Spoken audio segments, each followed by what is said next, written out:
স্বাধীনতার পর থেকেই দেশে উন্নয়নের সাথে সমান তালে বাড়ছে দুর্নীতি, আর উন্নয়ন হয়েছে প্রথাগতভাবে বলে মন্তব্য করেছেন অর্থনীতিবিদরা। সেন্টার ফর পলিসি ডায়ালগ আয়োজিত এক অনুষ্ঠানে এসব কথা বলেন তারা। দেশের উন্নয়ন টেকসই হবে কিনা, সরকার ঋণের ফাঁদে পা দেবে কিনা তা চিন্তার বিষয় বলে মন্তব্য করেন বেসরকারি গবেষণা সংস্থা সিপিডির সম্মাননীয় ফেলো ডক্টর মুস্তাফিজুর রহমান। দীর্ঘমেয়াদী ঋণ গ্রহীতাদের অর্থ আদায় করতে না পারায় দেশের অর্থনীতি বিপাকে পড়ছে বলে মন্তব্য করেন অর্থনীতিবিদ রেহমান সুবহান। নাজিবুর রহমানের রিপোর্ট। স্বাধীনতোত্তর বাংলাদেশে গত 50 বছরে দেশের অর্থনীতি, রাজনীতি, সমাজ ও সংস্কৃতির অবস্থান নিয়ে প্রখ্যাত গবেষক ও লেখকদের সমন্বয়ে লেখা বইয়ের প্রকাশনা অনুষ্ঠানের আয়োজন করে বেসরকারি গবেষণা সংস্থা Centre for Policy Dialogue CPD. মোড়ক উন্মোচন অনুষ্ঠানে বইটির গুরুত্বপূর্ণ বিষয়বস্তু নিয়ে আলোচনায় অংশ নেয়া বক্তারা বলেন, গত 50 বছরে দেশ যেমন এগিয়েছে উন্নয়নের নানা সূচকে, তেমনি বেড়েছে দুর্নীতি। বাংলাদেশে আমি দেখেছি there is a stable corruption equilibrium, এবং স্টেবল করাপশন ইকুইলিব্রিয়াম ভাঙার জন্য we need strong political will. আগে করাপশন কেন করতাম? আমার সুবিধার জন্য। এখন করাপশন করতে হচ্ছে আমাকে প্রোটেক্ট করার জন্য। বাংলাদেশ এখন আটকে গেছে সস্তা শ্রমের অর্থনীতির একটা ট্র্যাপের মধ্যে। প্রযুক্তি, প্রশিক্ষণ, শিক্ষা, এটার একটা সমন্বয় আমার করতে হবে। আমি অনেক অবকাঠামো করেছি, ট্রান্সপোর্ট লিঙ্ক করেছি, এগুলোকে আমার ট্রান্সপোর্ট করিডোর থেকে ইকোনমিক করিডোরে আমাকে নিতে হবে। আলোচনায় উঠে আসে ব্যবসায়ী বান্ধব সরকার ব্যবস্থার নেতিবাচক প্রভাব নিয়েও। এ সময় অর্থনীতিবিদ অধ্যাপক রেহমান সোবহান বলেন, আমানতকারীদের অর্থ নিয়ে দীর্ঘমেয়াদী ঋণ দিচ্ছে সরকার, যা ফেরত পাওয়া নিয়ে তৈরি হচ্ছে সংশয়, আর এ কারণেই দেশের অর্থনীতি বিপাকে পড়ছে। আমরা দেখছি আমানতকারীদের অর্থ দিয়ে বাণিজ্যিক ব্যাংক তাদের আর্থিক সংকট নিরসন করছে, যা হওয়ার কথা ছিল না। আবার অনেকে দীর্ঘমেয়াদী ঋণ নিচ্ছে, পরে তা আদায় করতে পারছে না সরকার। এখন এই পরিস্থিতি অনেকটা বিপজ্জনক পর্যায়ে চলে যাচ্ছে। আলোচনায় অংশ নিয়ে বক্তারা আরও বলেন, স্বাধীনতার পর থেকেই রাজনৈতিক সহিংসতাকারীরা সবসময় সরকারের প্রতিনিধি হয়ে কাজ করছে। অর্থনীতির প্রবৃদ্ধির লক্ষ্যমাত্রা অর্জনে দেশকে শ্রমনির্ভর করার তাগিদ দেন অর্থনীতিবিদ ও গবেষকরা। Najibur Rahman, NTV news, Dhaka. এই ঈদে দেশ জুড়ে কেনাকাটার ফুর্তি হবে শুধু বিকাশে, সাথে ডিসকাউন্ট কুপন, ইনস্ট্যান্ট ক্যাশব্যাক।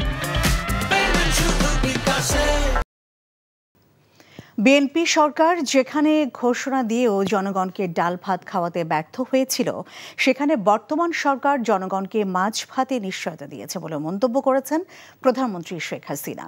সকালে রাজধানীতে প্রাণী সম্পদ সেবা সপ্তাহ ও প্রদর্শনীর উদ্বোধনী অনুষ্ঠানে একথা বলেন তিনি। মানুষের যেন স্বাস্থ্যের ক্ষতি না হয় এবং বিদেশে যেন মাংস রফতানি করা যায়, তাই স্বাস্থ্যসম্মতভাবে গবাদি পশু পালনের পরামর্শ দেন প্রধানমন্ত্রী। রিপোর্ট করছেন ফাহাদ মোহাম্মদ।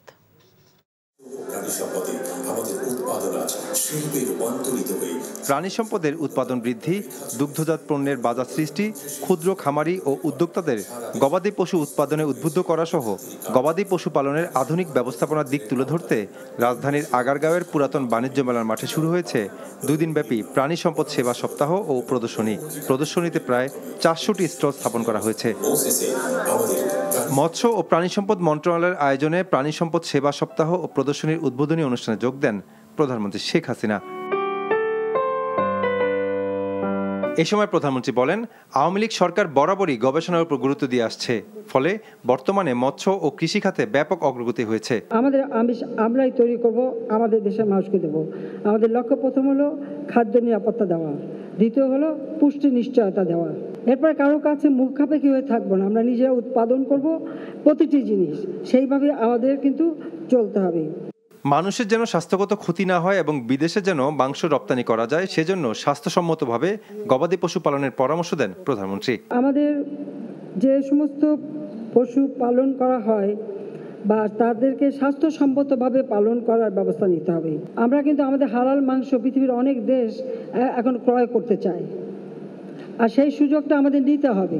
বিদেশে রপ্তানি করতে গেলে তাদের কতগুলি নিয়ম আছে, সেটা মেনে আমরা করি কিনা, বা সেগুলি প্যাকেটজাত করতে গেলে সেই নিয়ম অনুযায়ী করা হচ্ছে কিনা, সে বিষয়গুলি কিন্তু আমাদের বিবেচনায় নিতে হবে।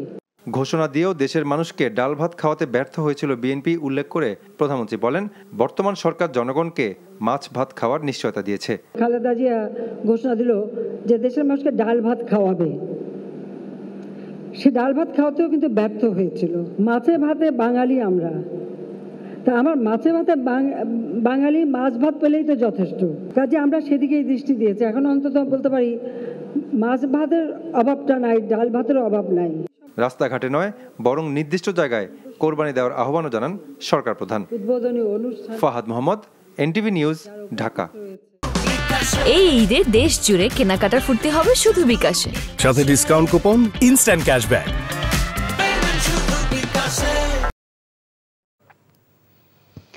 বোতলজাত সয়াবিন তেলের দাম প্রতি লিটারে 4 টাকা বাড়িয়ে 167 ও খোলা তেলের দাম 2 টাকা কমিয়ে 147 টাকা নির্ধারণ করা হয়েছে, যা মিল গেটে এখন থেকে কার্যকর হবে। দুপুরে সচিবালয়ে সংশ্লিষ্ট ব্যবসায়ীদের সাথে বৈঠক শেষে এই সিদ্ধান্তে কথা জানান বাণিজ্য প্রতিমন্ত্রী আহসানুল ইসলাম টিটো। এছাড়া প্রথমবারের মতো পাম তেলের দাম প্রতি লিটার 135 টাকা নির্ধারণ করা হয়েছে এই বৈঠকে। রোজায় সাধারণ মানুষজনকে স্বস্তি দিতে শুল্ক কমিয়ে ভোজ্য তেলের দাম প্রতি লিটারে 10 টাকা কমিয়েছিল সরকার। 15 এপ্রিল সেই শুল্কমুক্ত সুবিধা উঠে যাওয়ায় আবারও লিটারে 10 টাকা দাম বাড়াতে বাণিজ্য মন্ত্রণালয় চিঠি দেয় সংশ্লিষ্ট ব্যবসায়ীদের সংগঠন। আর আজ বৈঠক শেষে খোলা সয়াবিন তেলের দাম লিটার প্রতি 149 থেকে 147 টাকা ও বোতলজাত 163 থেকে 167 টাকা করা হয়। আর 5 লিটারের বোতলের দাম 800 টাকা থেকে বাড়িয়ে 818 টাকা নির্ধারণ করা হয়েছে। এটা ইমিডিয়েট এফেক্ট হবে। 149 টাকা যেটা খোলা বাজারে ছিল সেইটাকে 2 টাকা কমিয়ে 147 টাকা সর্বোচ্চ খোলা বাজারে সয়াবিন তেল বিক্রি হবে। আর আমাদের সয়াবিন তেলের প্রতি লিটার বোতল যেটা পেট বোতলে যেটার মধ্যে সিল করা থাকে সেটা আমাদের নির্ধারিত ছিল 163 টাকা, সেইখান থেকে বৃদ্ধি করে 167 টাকায় নির্ধারণ করা হয়েছে। প্রতিরক্ষা কূটনীতি জোরদার ও সামরিক সক্ষমতা বৃদ্ধিতে এই খাতে বাজেট ও বিনিয়োগ বাড়ানোর আহ্বান জানিয়েছেন সেনাপ্রধান জেনারেল এস.এম. শফিউদ্দিন আহমেদ। দুপুরে রাজধানী ইস্কাটনে 20 মিলনায়তনে প্রতিরক্ষা কূটনীতি বিষয়ক এক সেমিনারে তিনি কথা বলেন। সেনাপ্রধান বলেন, মিয়ানমার সংকট মোকাবেলায় দুদেশের সামরিক বাহিনীর মধ্যে আলোচনা চলছে, তবে সংকট মোকাবেলায় এক পক্ষকে খুশি করে বাকিদের নারাজ করা হবে না বলে নিজেদের অবস্থান স্পষ্ট করেন তিনি। বিস্তারিত জুনায়েদ আল হাবিবের রিপোর্টে। দেশের জাতীয় স্বার্থ রক্ষা ও পররাষ্ট্রনীতির লক্ষ্য অর্জনে প্রতিরক্ষা কূটনীতির গুরুত্ব ও প্রয়োজনীয়তা তুলে ধরতে রাজধানীর ইস্কাটনে এক সেমিনারের আয়োজন করে Bangladesh institute of international and strategic studies. সেমিনারে সেনাপ্রধান বলেন, কারো সঙ্গে শত্রুতা নয়, বন্ধুত্ব সবার সঙ্গে। রাষ্ট্রের এমন বৈদেশিক নীতি বাস্তবায়নে বাংলাদেশ সেনাবাহিনী প্রাণপণ চেষ্টা চালিয়ে যাচ্ছে। জাতিসংঘের শান্তিরক্ষা মিশনে বাংলাদেশ সেনাবাহিনীর বর্তমান অবস্থান, প্রতিরক্ষা কূটনীতির সফল প্রয়োগের ফল উল্লেখ করে সেনাপ্রধান আরও বলেন, এ খাতে দক্ষতা ও সামরিক সক্ষমতা বৃদ্ধিতে বিনিয়োগ বাড়ানোর বিকল্প নেই। বর্তমান বিশ্বে সামরিক সক্ষমতার শীর্ষে থাকা আমেরিকা প্রতিরক্ষা খাতে প্রচুর অর্থ খরচ করে। আমরা যদি আমাদের সামরিক কূটনীতি জোরদার করতে চাই আর এই খাতে আমাদের সক্ষমতা বৃদ্ধি করতে চাই, অবশ্যই আমাদের রিসোর্সের পাশাপাশি বাজেট বাড়াতে হবে। এদিকে মিয়ানমারের শীর্ষ কয়েকজন সেনা অফিসারের উপর আন্তর্জাতিক নিষেধাজ্ঞা থাকায় চলমান সংকট মোকাবেলায় এক পক্ষকে খুশি করে বাকিদের নারাজ করা হবে না বলে নিজেদের অবস্থান স্পষ্ট করেছেন সেনাপ্রধান। মিয়ানমারের সাথে আমাদের যথেষ্ট এঙ্গেজমেন্ট রয়েছে। চলমান সংকট মোকাবেলায় যা যা করণীয় সবটুকুই করছি আমরা। তবে সে দেশের শীর্ষ কিছু কর্মকর্তার উপর আন্তর্জাতিক নিষেধাজ্ঞা থাকায় এক্ষেত্রে কিছু ঝুঁকি রয়েছে। তবে আমরা স্পষ্ট করে বলছি, মিয়ানমার ইস্যুতে একজনকে খুশি করে বাকিদের নারাজ করবে না বাংলাদেশ। সেনাবাহিনী তার সঠিক অবস্থানে রয়েছে। সেমিনারে অন্যান্যের মধ্যে উপস্থিত ছিলেন chief of general staff lieutenant general Waker-Uz-Zaman, বিজের মহাপরিচালক major general Mohammad Abu Bakar Siddique. Junaed Al Habib, NTV news, Dhaka. বিরোধী দল যাতে সরকারের স্বেচ্ছাচারী শাসনের বিরুদ্ধে প্রতিবাদ করার সাহস না পায় সেজন্য বিএনপি নেতা কর্মীদের উপর জুলুম নির্যাতন চালানো হচ্ছে বলে অভিযোগ করেছেন বিএনপির মহাসচিব মির্জা ফখরুল ইসলাম আলমগীর। ছাত্রদলের সাবেক সাধারণ সম্পাদক হাবিবুর রশিদ হাবিব সহ দলের 4 নেতাকে কারাগারে পাঠানোর নিন্দা জানিয়ে এক বিবৃতিতে তিনি বলেন, 7ই জানুয়ারি প্রহসনের নির্বাচনের পর জোরালোভাবে শুরু হয়েছে বিএনপি সহ বিরোধী দলগুলোর উপর নানান কায়দায় নির্যাতন। তার অভিযোগ, বিরোধী দল ও মতের মানুষকে ঘায়েল করতে লাগামহীন গতিতে মিথ্যা মামলায় সাজা দেয়া হচ্ছে আদালতকে দিয়ে। বিএনপি নেতা কর্মীদের সাজা দেয়া ও জামিন না দিয়ে কারাগারে পাঠানোকে সরকার তাদের প্রাত্যহিক কর্মসূচিতে পরিণত করেছে বলে অভিযোগ করেন বিএনপির মহাসচিব। সাজা বাতিল করে হাবিব সহ সব নেতাকর্মীর মুক্তির দাবি জানান তিনি। বিএনপির স্থায়ী কমিটির সদস্য ডক্টর আব্দুল মঈন খান বলেছেন, উপজেলা নির্বাচনে দলীয়ভাবে বিএনপির অংশ নেবে না, তবে ব্যক্তিগতভাবে অংশ নিলে সে বিষয়ে সিদ্ধান্ত পরে জানানো হবে। আজ রাজধানী মগবাজারে বিএনপির কেন্দ্রীয় কমিটির অসুস্থ সহ স্বাস্থ্য বিষয়ক সম্পাদক ডাক্তার পারভেজ রেজা কাকনের সঙ্গে সাক্ষাৎ শেষে সাংবাদিকদের কথা বলেন। তিনি বলেন, আওয়ামী লীগের আমলে কোনো সুষ্ঠু নির্বাচন হবে না, এমন কারণে উপজেলা নির্বাচন থেকে নিজেদের সরিয়ে নিয়েছে বিএনপি। তবে প্রান্তিক পর্যায়ে কে কিভাবে নির্বাচনে অংশ নেবে সে বিষয়ে এখনও কোনো সিদ্ধান্ত বা কথা বলার সময় নয় বলে মনে করেন তিনি। দলীয়ভাবে নির্বাচন না হওয়ায় বিএনপির অংশগ্রহণ নিয়ে প্রশ্ন তোলার সুযোগ নেই বলেও মত তার। বিএনপি এটা স্পষ্ট করে দিয়েছে যে আমরা সুষ্ঠু এবং নিরপেক্ষ নির্বাচন ব্যতি রেখে এই সরকার এবং এই সরকারের সাজানো নির্বাচন কমিশনের কোনো নির্বাচনে আমরা যাব না। দলীয় ভিত্তিতে নির্বাচন নাই হয় তাহলে তো কোনো রাজনৈতিক দলে সেই নির্বাচনে যাওয়া না যাওয়া এই প্রশ্ন অর্থ। এখানে গ্রামে গঞ্জে কে নির্বাচনে যাবে না যাবে এটা তো বিএনপি দলীয়ভাবে কোনো দেখার বিষয় না। বিএনপি নির্বাচন বিরোধী অবস্থান নেওয়ায় ভিন্ন প্রেক্ষাপটে আওয়ামী লীগকেও কৌশলগত অবস্থান নিতে হয়েছে বলে মন্তব্য করেছেন দলটির সাধারণ সম্পাদক ওবায়দুল কাদের। আর তাই আওয়ামী লীগ এবার দলীয় প্রতীক বরাদ্দ দিচ্ছে না জানিয়ে তিনি বলেন, জনগণের কাছে গ্রহণযোগ্য ব্যক্তি যাতে নির্বাচিত হয় সেটাই আওয়ামী লীগ প্রত্যাশা করে। এক বিবৃতিতে এসব কথা বলেন তিনি। একই সঙ্গে ওবায়দুল কাদের বলেন, উপজেলা পরিষদ নির্বাচনে মন্ত্রী, এমপি ও দলীয় নেতারা যাতে কোনো ধরনের হস্তক্ষেপ করতে না পারেন সেজন্য আওয়ামী লীগের পক্ষ থেকে কঠোর সাংগঠনিক নির্দেশ দেওয়া হয়েছে। দেশের জনগণ যখন নির্বাচনে স্বতঃস্ফূর্তভাবে অংশগ্রহণ করছে, বিএনপি নেতারা তখন দেশের গণতান্ত্রিক ব্যবস্থা ও নির্বাচনকে প্রশ্নবিদ্ধ করার পাঁয়তারা চালাচ্ছে বলেও অভিযোগ করেন কাদের। ঢাকায় নিযুক্ত ব্রিটিশ হাইকমিশনার সারা কুকের সাথে বৈঠক করেছেন বিএনপি নেতারা। বারিধারায় ব্রিটিশ হাই কমিশনারের কার্যালয়ে এই বৈঠক অনুষ্ঠিত হয়। বিএনপির মহাসচিব মির্জা ফখরুল ইসলাম আলমগীরের নেতৃত্বে এই বৈঠকে অংশ নেন দলের স্থায়ী কমিটির সদস্য আমির খসরু মাহমুদ চৌধুরী ও সাংগঠনিক সম্পাদক শামা ওবায়েদ। বিকেলে বৈঠকের বিষয়ে সামাজিক যোগাযোগ মাধ্যম এক্সে একটি পোস্ট দেয় ব্রিটিশ হাইকমিশন। বর্তমান পরিস্থিতিতে বিএনপির রাজনৈতিক কৌশল কি তা নিয়ে বৈঠকে আলোচনা হয়েছে বলে পোস্টে উল্লেখ করা হয়।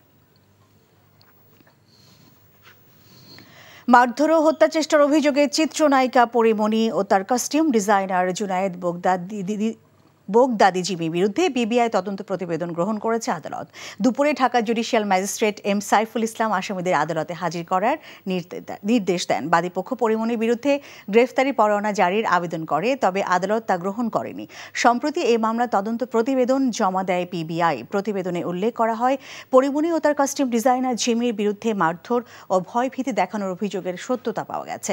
2021 সালে 6 জুলাই বোট ক্লাবের সভাপতি নাসির উদ্দিন মাহমুদ বাদী হয়ে পরিমণি সহ 3 জনের বিরুদ্ধে মামলা করেন। বান্দরবানের রুমায় ব্যাংক ডাকাতি, মসজিদে হামলা, টাকা অস্ত্র লুট ও ব্যাংক ম্যানেজারকে অপহরণের ঘটনায় জড়িত কেএনএফের গ্রেফতার হওয়া 52 জনে 2 দিন করে রিমান্ড মঞ্জুর করেছে আদালত। অপর একজনকে জেল গেটে জিজ্ঞাসাবাদের অনুমতি দেওয়া হয়েছে। দুপুরে পুলিশ আসামিদের বান্দরবান চিফ জুডিশিয়াল ম্যাজিস্ট্রেট আদালতে বিচারক মোহাম্মদ নাজমুল হুসাইন আদালতে হাজির করে 5 দিনের রিমান্ড আবেদন জানালে আদালত 2 দিনের রিমান্ড মঞ্জুর করেন। এ সময় আদালত আসামি লাল নুন বমকে জেল গেটে জিজ্ঞাসাবাদের অনুমতি দেন। আসামি পক্ষের আইনজীবী কাজী মহতুল হুসাইন জানান, রুমা থানায় 2টি মামলায় আসামিদের রিমান্ড আবেদন করেছিল রাষ্ট্রপক্ষ। উভয় পক্ষের আবেদন শুনানি শেষে অন্তঃসত্ত্বা এক আসামিকে জেল গেটে জিজ্ঞাসাবাদের অনুমতি এবং বাকিদের 2 দিন করে রিমান্ড মঞ্জুর করেছে আদালত। রিমান্ড শেষে পরবর্তী ধার্য তারিখে আদালতে হাজির করা হলে পদক্ষেপ নেওয়া হবে বলে জানিয়েছেন তিনি। চিকিৎসক ও রোগী সুরক্ষায় সংসদে স্বাস্থ্য সুরক্ষা আইন পাশ করা হবে বলে জানিয়েছেন স্বাস্থ্যমন্ত্রী ডাক্তার সামন্তলাল সেন। দুপুরে কুমিল্লা মেডিকেল কলেজ অডিটোরিয়ামে আয়োজিত কুমিল্লা, নোয়াখালী, চাঁদপুর মেডিকেল কলেজের অধ্যক্ষ ও পরিচালক সহ অন্যান্য চিকিৎসকদের সাথে মত বিনিময় সভায় তিনি একথা জানান। এছাড়া স্থানীয় সংসদ সদস্যের দাবির প্রেক্ষিতে কুমিল্লায় একটি ক্যান্সার হাসপাতাল নির্মাণেরও প্রতিশ্রুতি দেন। এর আগে সকালে স্বাস্থ্যমন্ত্রী কুমিল্লা জেনারেল হাসপাতাল ও মেডিকেল কলেজ হাসপাতাল পরিদর্শন করে রোগীদের সাথে কথা বলেন। এই ঈদে দেশ জুড়ে কেনাকাটার ফুর্তি হবে শুধু বিকাশে, সাথে ডিসকাউন্ট কুপন, ইনস্ট্যান্ট ক্যাশব্যাক।